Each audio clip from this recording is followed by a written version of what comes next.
Toute sa vie, Simon Lorient de Guy Pavat n'aura vécu que pour sa passion de la mécanique. Il en fera son métier. À 93 ans, cette passion reste toujours le sel de sa joie de vivre. J'ai eu une grande chance dans la vie, j'ai tombé sur un métier que j'ai adoré. Et grande chance encore, c'est d'avoir une femme en or qui m'a suivi, qui était passionnée comme moi. J'ai commencé donc mon apprentissage dans les cycles moto. J'avais 14 ans en 1935. Vous voyez. Donc j'ai fait 5 ans d'apprentissage. Et voilà que les Allemands sont arrivés là. J'ai plaqué mon métier.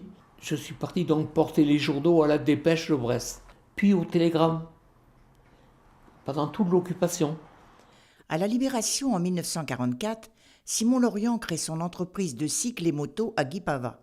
Installé d'abord dans un local en location, il devient propriétaire quelques années plus tard en achetant une vieille forge qu'il réaménage en garage réparation. Et moi je vendais beaucoup de motos, surtout des motos anglaises, des BSA, des Norton, des Triumph, que je récupérais à droite à gauche après la Libération, que les gens avaient planquées. Et alors je les achetais, comme ça j'ai d'un côté de l'autre acheté ça, et puis je les retapais, je les revendais comme des tipins. J'ai vendu des BSA, des Norton, des Triumph, des AJS, des Matchless, un peu de tout. Tous les gens me disaient, oh moi je connais un tel qui a une moto planquée. J'allais du côté de Saint-Martin-des-Champs, tout ça, du côté de Saint-Égodec, chercher des motos, mais l'inconvénient c'est que j'avais rien pour aller les chercher. Donc, à part la moto que j'avais enterrée, quoi. Et là-dessus, j'ai monté un sidecar de Zundap. J'ai enlevé la caisse dessus.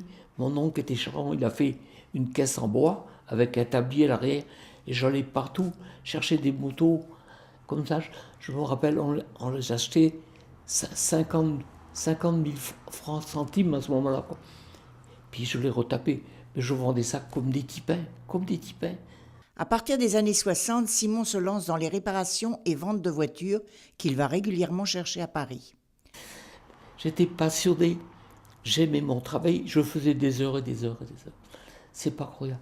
Mais comment? Et puis j'avais une chance formidable, je savais gérer, quoi. Ma femme, elle s'occupait pas du tout de comptabilité, mais en dehors de ça, elle a été forte. Elle s'est occupée, elle servait de l'essence, elle faisait à manger, elle faisait les courses. C'était une femme formidable. Puis, l'heure de prendre sa retraite sonne largement, mais Simon ne l'entend pas de cette oreille. Sa passion est toujours trop forte, il continue. Ce n'est qu'à 72 ans qu'il arrête son activité, laissant la main à son fils. Et que fait-il de son temps libre maintenant? Devinez. Et là, à 72 ans, je me suis mis à retaper des voitures anciennes. J'ai retapé 6 vieilles voitures. Des cyclos, il y a 7 cyclos, je crois. 3 cartes que j'ai retapées aussi. Une moto que j'ai vendue neuve en 54. J'ai refait tout ça.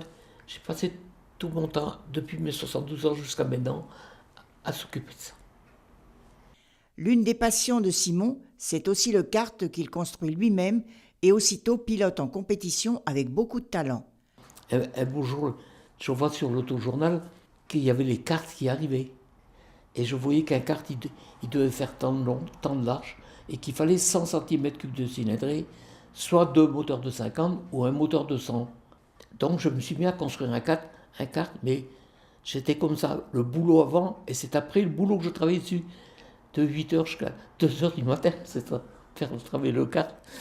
Et comment, moi, au lieu de mettre un moteur de 200 cm3, c'est beaucoup plus facile, mais j'ai mis 2 moteurs de 50. Et après j'ai dû gagner je ne peux pas me rappeler, 30 ou 40 courses peut-être en karting. J'étais battu que 2 fois avec mon fils.